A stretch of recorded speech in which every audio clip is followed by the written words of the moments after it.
नमस्कार साथियों, मेरा नाम है योगेंद्र और आप देख रहे हैं आपका अपना यूट्यूब चैनल यूनिवर्सल कानपुर। तो जैसा कि गाइस आप लोगों ने थंबनेल में देखा ही होगा कि सहारा निवेशकों के लिए फंड ट्रांसफर पर 2024 बड़ा अपडेट, और साइड में जो एक कटिंग लगी हुई है मोदी जी के नीचे, उसमें से कहा गया सेबी के पास सहारा का 25,000 करोड़ से भी ज़्यादा पैसा, टोटल फंड कितना है, ठीक है, अब तक का पेमेंट कितना किया गया है, एप्लीकेशन कितने रिसीव हुए हैं, टोटल अकाउंट्स इन्वॉल्वमेंट कितना है, और बात कर लेते हैं कि अभी तक कितने नंबर्स पे जो फॉर्म है रिजेक्ट किए गए हैं। सारा कुछ इस वीडियो पे बात करेंगे। और एक चीज और ऐड कर लेते हैं कि कब तक पैसा मिल पाएगा।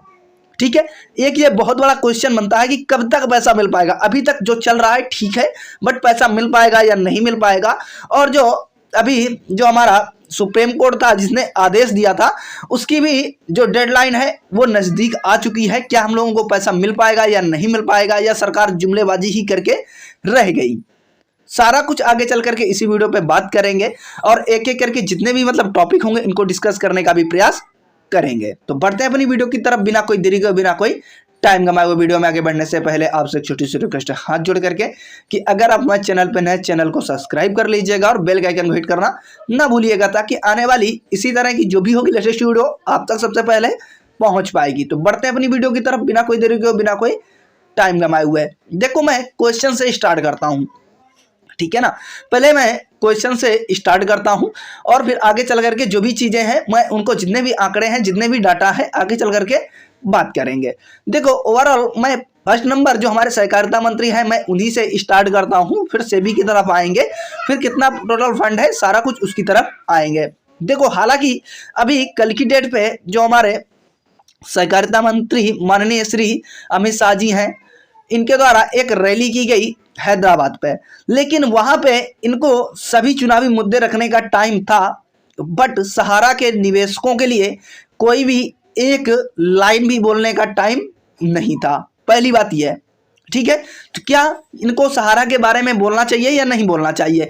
जो इतने गरीब निवेशक हैं इनके लिए कुछ फायदा या इनके हक की बात होनी चाहिए या नहीं होनी चाहिए? आप लोग कमेंट बॉक्स में कमेंट करके हमें जरूर बताइएगा कि इन लोगों के हक की बात होनी चाहिए या नहीं होनी चाहिए, ठीक है। अब ओवरऑल सेकंड नंबर पे बात करते हैं। क्या सेबी के जो चीफ हैं, तो क्या वो पैसे को लेकर के ज्यादा स्ट्रिक्ट हैं? जो भी मामला हो रहे हैं, इनका जो भी सीआरसीएस पोर्टल है, क्या इसमें ज्यादा दिलचस्पी दिखाई जा रही है? अभी तक तो मुझे लगता है ऐसा कुछ नहीं हुआ है। जितने भी इंटरव्यू हुए हैं उन्होंने केवल इतनी बात आश्वासन दिया है कि किसी भी निवेशक को, जो जेन्युइन निवेशक है, उसको पैसा मिलेगा, कोई भी वंचित नहीं रहेगा, ठीक है।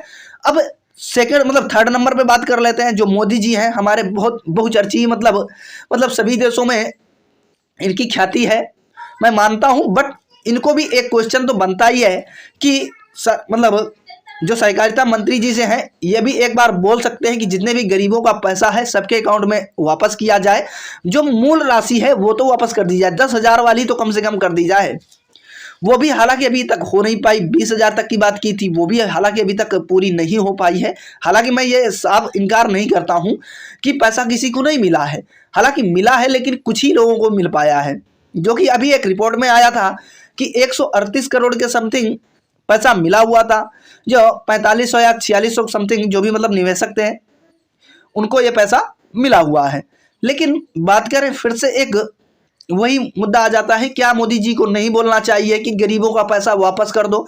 क्योंकि ये सरकार जो है तो चोरों के खिलाफ है, ठीक है। ये चोरी नहीं किए हैं, मामला इनका कोर्ट में चल रहा है। जो कोर्ट में पैसा दिया गया था 5,000 करोड़ रुपए, ठीक है, कोर्ट के द्वारा जो कहा गया है कि 5,000 करोड़ रुपए जो गरीबों का 10,000 रुपए करके ट्रांसफर किया जाना है, वो तो ट्रांसफर हो जाना चाहिए था। लेकिन अभी तक ऐसा कुछ सामने नहीं आया है, ना ही तो जमीनी हकीकत पर कुछ ऐसा चल रहा है। जितने लोगों का क्लेम हुआ था उन्हीं के अकाउंट में पैसा आया है, जितने लोगों ने क्लेम किया था सबका पैसा नहीं आया है, ठीक है। क्योंकि उनमें से मैं बात करूं तो 85% समथिंग डिफिशिएंसी की प्रॉब्लम आई है।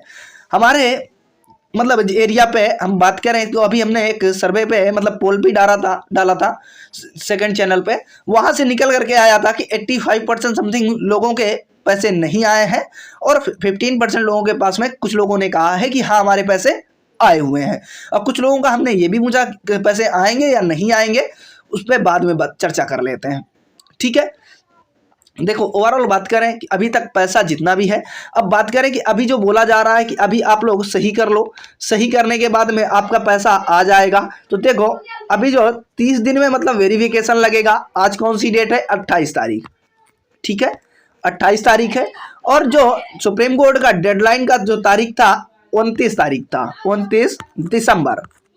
ठीक है, 29 दिसंबर तक पैसे मिलने की बात कही गई थी, लेकिन इनका जो प्रोसेस है, अभी आप रीअप्लाई करोगे, रिक्लेम करोगे, तो आपका प्रोसेस क्या होगा कि आपका 30 दिन के बाद में आपका जो भी है डाटा एक्सेप्ट किया या रिजेक्ट किया जाएगा वो पता चलेगा। 45 दिन में आपके अकाउंट में पैसा क्रेडिट किया जाएगा। लेकिन हालांकि अभी तक ऐसा होता नहीं आया है, क्योंकि आगे तो अप्लाई किए जा चुके हैं, आगे बहुत सारी चीज़ें हो चुकी हैं, लेकिन उनके बारे में अभी तक कुछ कहा नहीं गया है।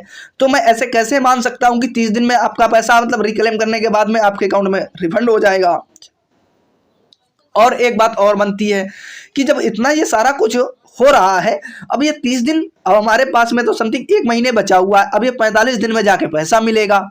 तो ये तो 29 दिसंबर को मतलब 29 तारीख की डेट पे, 29 दिसंबर की डेट पे मतलब जितने लोगों को पैसा डिस्ट्रीब्यूट करना है हो जाएगा। अन्यथा जो भी पैसा है सेबी के अकाउंट में 30 दिसंबर तक फिर से वापस कर दिया जाएगा कोर्ट के निर्देशानुसार। ठीक है ना, जो कोर्ट का आदेश आया हुआ था उसके अकॉर्डिंग मैं बात कर रहा हूँ। ये मैं कहीं से मतलब एक फैक्ट लेकर के नहीं आया हूँ कि कहीं से फैक्ट लेकर के आया हूँ और अपने आप से बोल दे रहा हूँ, ऐसा नहीं है। अब अगर आप चाहते हैं तो आप पिछले हमारे वीडियोज पे जाइएगा, जहाँ पे मैंने सुप्रीम कोर्ट का जो भी मतलब आदेश की कॉपी लगी है, जो भी मतलब अपलोड की गई थी, उसके बारे में भी हमने बता रखा है और स्क्रीनशॉट भी डाल रखा है। आप लोग जरूर देखिएगा उसको जा करके, जिससे कि आपको पता चले कि हाँ 29 दिसंबर के बाद में आपको पैसे नहीं मिलने वाले हैं, सेबी के अकाउंट में क्रेडिट हो जाएंगे। फिर अगर बाद में कोर्ट आदेश करती है वो अलग बात हो जाती है। ठीक है, हालांकि जो अभी प्रेजेंट की बात है मैं वही कर रहा हूँ। ठीक है, अभी तक तो ये सारे क्वेश्चन थे, ये सारे कुछ मतलब क्वायरीज थी। अब आगे चलते हैं कि पैसा आपको मिलेगा या नहीं मिलेगा। एक आर्टिकल मैं पहले कवर कर लेता हूं, फिर आगे चल करके जो भी चीज़ें हैं बात कर लेते हैं, क्योंकि आर्टिकल भी बहुत अजीब अजीब तरह के छापे जा रहे हैं। अजीब अजीब तरह की मीडिया, मतलब मीडिया क्या बोल सकते हैं, आर्टिकल लिखने वाले लोग मिल जाते हैं जो वेबसाइट लिस्ट करते हैं। अभी हमने स्क्रॉल किया था अपने ब्राउज़र पे, तो वहाँ पे स्टोरेज पे हमको दिखा था। अब मैं चलता हूँ उसी की ओर। ठीक है, अब देखो हमने आर्टिकल को ओपन कर लिया है। आर्टिकल पे देखो यहाँ पे क्या दिया गया है, सारा कुछ मैं आगे चल करके आपको दिखा रहा हूँ। और आर्टिकल पे देखो इसका थंबनेल क्या रखा गया है कि सहारा इंडिया परिवार सहारा निवेशकों को मिलने लगी फंसी हुई रकम। ठीक है, हालांकि अभी तक मिल नहीं रही है, लेकिन यहाँ पे डाल दिया गया है मिलने लगी है। एसपीसी टीम ने जो भी मतलब नवंबर 28 की डेट पे इसको अपडेट किया है। अपडेट करने के बाद में सहारा इंडिया की पहली किस्त हुई जारी, खाते में आ गए 10,000 रुपए। यहाँ से स्टेटस को चेक करें। हालांकि चेक करने का कोई विकल्प नहीं है ये, लेकिन चेक करने का तरीका बता दिए। ठीक है, अब टाइटल पे इन्होंने ये बता दिया, तो आगे चल करके आप समझ सकते हो क्या क्या बताएंगे।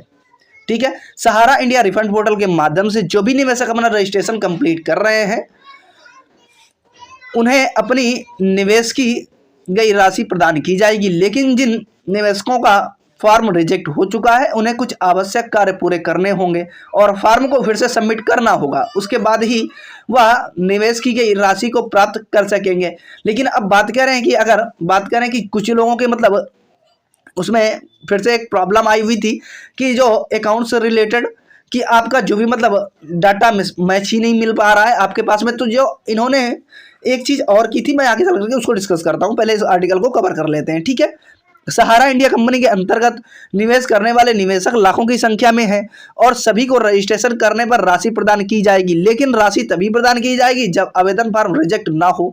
अगर आवेदन फॉर्म रिजेक्ट हो जाता है तो ऐसे में फॉर्म को संशोधन करके उसे फिर से सबमिट करना होता है। सबमिट करने का हमने पहले तरीका बताया था, लेकिन सबमिट करने का प्रोसेस पूरा फॉलो नहीं हो रहा था, जिसके बाद ही वेरिफिकेशन कंप्लीट होने पर राशि मिलती है। यदि आपका फॉर्म भी रिजेक्ट हुआ है तो आप आज की विशेषकर जानकारी आपके लिए ही लिखी गई है, इससे जरूर अंतिम तक जरूर पढ़िएगा। मैं इसको पढ़ लेता हूं जिससे कि जानकारी आपको सही से मिल सके। सहारा इंडिया परिवार का पैसा अब यहाँ पे इतना दे दिया गया। अब यहाँ पे जो नीचे दिया गया, मैं उसको कवर करता हूं। सहारा इंडिया रिफंड पोर्टल के जरिए अपना रजिस्ट्रेशन करने वाले अनेक निवेशकों को 10,000 रुपए की राशि प्रदान की जा चुकी है और समय समय पर प्रदान की जा रही है, क्योंकि उनके रजिस्ट्रेशन को स्वीकार कर लिया गया है। अधिकारियों के द्वारा वेरिफिकेशन करते समय उनकी संपूर्ण जानकारियां वेरीफाई हो गई हैं। उनके द्वारा दर्ज की गई सभी जानकारियां सही पाई गई तथा डॉक्यूमेंट भी सही पाए गए। वहीं दूसरी तरफ जिन निवेशकों का आवेदन रिजेक्ट हो गया है उन्हें राशि प्रदान नहीं की गई है। आवेदन रिजेक्ट होने के कुछ कारण इस प्रकार हो सकते हैं, जैसे कि दर्ज की गई जानकारी गलत ही हो, डॉक्यूमेंट में किसी प्रकार का कोई भी गलती हो, या फिर कोई डॉक्यूमेंट कम हो, या फिर जिन सहकारी समितियों के लिए रिफंड पोर्टल जारी किया गया है आपने उसके अंतर्गत निवेश न किया हो। अगर आपका आवेदन भी रिजेक्ट हुआ है तो इनमें से ही किसी गलती के कारण आपका आवेदन रिजेक्ट हुआ है। अब ये नई बात इन्होंने बोल दी कि जो गलती होगी तो आपकी ही होगी, जो भी गलती होगी तो आपकी ही पूरी गलती होगी। हमने फॉर्म को सही भरा, 2 फॉर्म हमने भरे, एक फॉर्म हमारा वेरीफाइड हो गया, दूसरा हमारा अनवेरीफाइड हो गया। ये कैसे पॉसिबल था? अब ये जो गलतियां हैं अपने आप से बोल रहे सही हो जाएंगी, कुछ गलतियां हैं जो खुद को सही करनी होंगी। जो हमारी गलती ही नहीं है, उसमें सब कुछ सही बता लिखा डाल रखा है, फिर भी गलती आ गई। अब ये किसकी गलती है ये वो जाने। ठीक है, सहारा इंडिया रिफंड फॉर्म रीसबमिट 2023 के लिए पात्रता क्या है, अब इसके बारे में बात कर लेते हैं। सहारा इंडिया रिफंड पोर्टल के माध्यम से अपना रजिस्ट्रेशन करने वाले ऐसे नागरिक दोबारा एप्लीकेशन फॉर्म को सबमिट कर सकते हैं जिनका फॉर्म रिजेक्ट हो चुका है। इस बार जब आप फॉर्म को सबमिट करें तो अपनी सभी गलतियों को एक बार जरूर चेक कर लें। हालांकि मेरी गलती है भी नहीं, अब उसमें चेक क्या करेंगे हम, ये भी बात है एक। और उसके बाद ही फॉर्म को सबमिट करें ताकि आपको राशि मिल सके। इस बात का विशेष रूप से ध्यान रखें कि अगर आपका फॉर्म रिजेक्ट नहीं हुआ है तो आपको फॉर्म को दोबारा सबमिट करने वाले ऑप्शन के जरिए फॉर्म को सबमिट नहीं करना है। ठीक है, तो ये बातें जो हैं हालांकि सही हैं, जहां तक उनके समझ में है सही है, बट प्रॉब्लम हमारे साथ में यही हो रही है कि हमारा जो भी फॉर्म था वो रिजेक्ट किया गया है, एक भुगतान प्रगति पर डाल दिया गया है, बट अभी तक ना ही तो उसका भुगतान मिला है और ना ही तो हमारा अभी जो जिसमें गलती आई हुई, लेकिन हमें गलती का आज तक अभी तक पता नहीं चल पाया है। ठीक है, क्योंकि हमने सारा कुछ जो भी चीजें मांगी गई थी हमने सारा कुछ सही सही भरा है और दोबारा से हम रीसबमिट करने जाते हैं तो आगे का नेक्स्ट का ऑप्शन ही नहीं खुलता है। ठीक है, अब आगे बढ़ जाते हैं। पात्रता को लेकर कुछ महत्वपूर्ण जानकारी और यह है कि सहारा इंडिया रिफंड पोर्टल पर मौजूद लिखित जानकारी अगर आपने ध्यानपूर्वक नहीं पढ़ी है तो उस जानकारी को जरूर पढ़ें और उसके पश्चात ही फॉर्म को रीसबमिट करें। और इस बार विशेषकर आप सभी डॉक्यूमेंट को सही से अपलोड करें। यदि कोई जानकारी गलत दर्ज कर दी गई थी तो उसके बाद में आप इस बार फॉर्म रीसबमिट करते समय सही दर्ज कर सकते हैं। ठीक है, सहारा इंडिया रिफंड फॉर्म रीसबमिट कैसे करेगा? फॉर्म को रीसबमिट करने के लिए सबसे पहले जारी किए गए आधिकारिक पोर्टल पर चले जाना है। अब आपको होम पेज पे रीसबमिशन लॉगिन पे का विकल्प मिलेगा। इस विकल्प पर आपको क्लिक करना है और फिर से मांगी गई जानकारियों को दर्ज कर देनी है। OTP को दर्ज कर देना है, लॉगिन कर लेना है। अब एप्लीकेशन फॉर्म खुल जाएगा, आपके सामने आ जाएगा। आपको फॉर्म के अंतर्गत सही जानकारियां दर्ज कर देनी है। सभी सही डॉक्यूमेंट को स्कैन करके अपलोड कर देना है और फॉर्म को सबमिट कर देना है। इस प्रकार का सहारा इंडिया रिफंड पोर्टल के माध्यम से आप आसानी से ऑनलाइन तरीके का उपयोग करके फॉर्म रीसबमिट कर सकते हैं। ठीक है, अब बाकी का चीज़ है, अगर सहारा इंडिया फॉर्म सबमिट कैसे करेंगे तो यार की जानकारी हमने इस लेख में स्टेप बाय स्टेप बता दी है। अब आप आसानी से फॉर्म को रीसबमिट कर सकेंगे। यदि फॉर्म को रीसबमिट करने में आपको कोई समस्या आती है तो ऐसे में आप अपने किसी भी अन्य मित्र से द्वारा भी फॉर्म को रीसबमिट करवा सकते हैं, या किसी भी कॉमन सर्विस सेंटर या आप साइबर कैफे पे जा करके आपको फॉर्म को रीसबमिट करवा लेना है। लेकिन समस्या एक फिर से हो जाती है कि जो भी चीज़ें हैं हमने सब कुछ सही कर लिया, फिर से कर दिया, लेकिन फॉर्म को अब 1.5 महीने का टाइम लगेगा। अब हमारे पास में टाइम जो भी है 1 महीने का है, तो प्रॉब्लम फिर से वही खड़ी हो जाती है। 1 महीने में जो पैसा है सेविंग पास फिर से चला जाएगा, तो क्या पैसा हमको मिल पाएगा या नहीं मिल पाएगा, ये क्वेश्चन हमारा बना रहता है।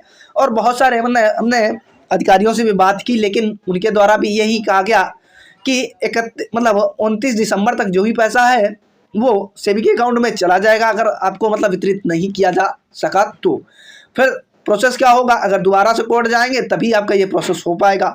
अभी तक जिन्होंने फॉर्म को अप्लाई नहीं किया है तो वो अभी तक अप्लाई अब ना भी करें, ज़्यादा अच्छा है, क्योंकि उनके पास में फिर दूसरा विकल्प बचेगा भी नहीं कि दूसरा विकल्प आपके पास में हो कि हम कोर्ट जा सकें, क्योंकि डायरेक्टली उन्होंने बोल देना है कि इन्होंने अप्लाई कर दिया, अब प्रोसेस चल रहा है, कितना टाइम लगेगा कोई भी किसी को नहीं पता है। ठीक है, जो 45 दिन कहा गया था ये 145 दिन हो रहे हैं किसी किसी के, लेकिन अभी तक कोई भी प्रोसेस पूरा नहीं किया गया है। तो ये सारी चीज़ें थी और आपको हमने बताने का भी प्रयास किया है। अगर आपको लगता है मेरी जानकारी हेल्पफुल है और नॉलेजेबल है, अगर आपके रिगार्डिंग मतलब सुटेबल है, तो हमारे चैनल को लाइक और शेयर और सब्सक्राइब सभी जो भी चीज़ें होती हैं सब कुछ कर दीजिएगा। सब्सक्राइब का बटन आपको ग्रे या लाल कलर में दिखाई देगा, उसको आपको दबा देना है। उसके बाद में घंटी का आइकन दिखेगा, घंटी के आइकन को दबा करके ऑल पे क्लिक कर देना है। ठीक है, इतना आप कर लेंगे तो जो भी लेटेस्ट वीडियो आएगी आप तक सबसे पहले पहुंच पाएगी। अब थोड़ा सा और बात कर लेते हैं आगे चल के बात क्या कर लेते हैं कि जो देखो जो सहारा का जो पोर्टल बनाया गया था, तो अगर इनको जो सहारा के मतलब पोर्टल बना और बनने के बाद में जो भी चीज़ें हैं सोसाइटीज़ के द्वारा डाटा अपलोड नहीं किया गया या कुछ भी नहीं किया गया, जो फार्म एक होता है कस्टमर फार्म, तो वो भी मतलब कंज्यूमर फार्म होता है जो एक, उसको भी मतलब अपलोड नहीं किया, तो अब आपको जो हम लोगों ने अपना बॉन्ड ही पूरा दे दिया स्कैन करके, तो फिर आपको इसकी क्या ज़रूरत थी? अगर ज़रूरत भी थी तो आपको सोसाइटी से मांगना चाहिए कि पहले आप डाटा उनको टाइम देना चाहिए, एक महीने बाद में लॉन्च करते पोर्टल, इतनी जल्दी क्या थी? ये सारे कुछ थे, लेकिन अभी तक कोई भी मतलब इसके रिगार्डिंग कोई भी मतलब जानकारी अभी तक कोई भी प्रोवाइड नहीं कर पा रहा है। और जो भी एक्चुअल जानकारी है अभी जो मैं यूट्यूब पे देखूं तो बहुत सारे ऐसे मतलब वीडियोज हैं जो ऑथेंटिक जानकारी के लिए तो जाने ही नहीं जाते हैं, केवल डायरेक्टली आकर के मुंह उठाकर बोलते हैं आज सहारा का पैसा मिलेगा, आज की डेट पे 27 दिसंबर के 28 दिसंबर के मतलब जो आपका नवंबर हो गया दिसंबर हो गया, जो भी मतलब डेट आएगी उस डेट पे डाल देंगे आज पैसा मिलेगा, इतने करोड़ लोगों को मिला पैसा। ज़मीनी हकीकत ये नहीं है। अगर आप लोग यूट्यूबर हैं, पैसे कमाना चाहते हैं, बेशक कमाइए, लेकिन प्रॉब्लम फिर से वही है, जिनकी समस्याएं हल नहीं होंगी फिर आपको आज ऊपर चढ़ा के बैठा रहे हैं तो कल आपको गिराने की भी क्षमता रखते हैं। तो आप लोग थोड़ी सी जानकारी सही दीजिएगा, जो भी जानकारी है मतलब जो भी हमारे व्यूअर हैं उनको सही जानकारी मिल सके। तो आई होप हमारी जितनी भी जानकारी है आप तक पहुंच चुकी होगी, जो हमारे कहने का सार था वो आप तक पहुंच चुका होगा। अगर मेरी जानकारी हेल्पफुल लगी हो, मेरी जानकारी नॉलेजेबल लगी हो, तो फिर से आपसे एक छोटी सी रिक्वेस्ट है हाथ जोड़ करके कि अगर हमारे चैनल पर हैं चैनल को सब्सक्राइब कर लीजिएगा और बेल आइकन को हिट करना ना भूलिएगा। एक बात और जो इम्पोर्टेंट सूचना है कि ये जो मेरा चैनल है अब ये केवल 14 दिन का मेहमान बचा हुआ है। 14 दिनों के बाद में इस चैनल का आपको चैनल तो मिलेगा लेकिन वीडियोज नहीं मिल पाएंगी, क्योंकि ये अभी जो टेक डाउन पे कुछ वीडियो चली गई हैं तो मैं उससे ये चैनल लड़ रहा है। अभी देखते हैं अगर इस लड़ाई को जीत पाते हैं या नहीं जीत पाते हैं, सारा कुछ आपको आगे पता चल जाएगा 14 दिनों के बाद में। ठीक है, मिलते हैं नेक्स्ट कमाल के वीडियो, तब तक के लिए जय हिंद जय भारत, थैंक्स फॉर वॉचिंग।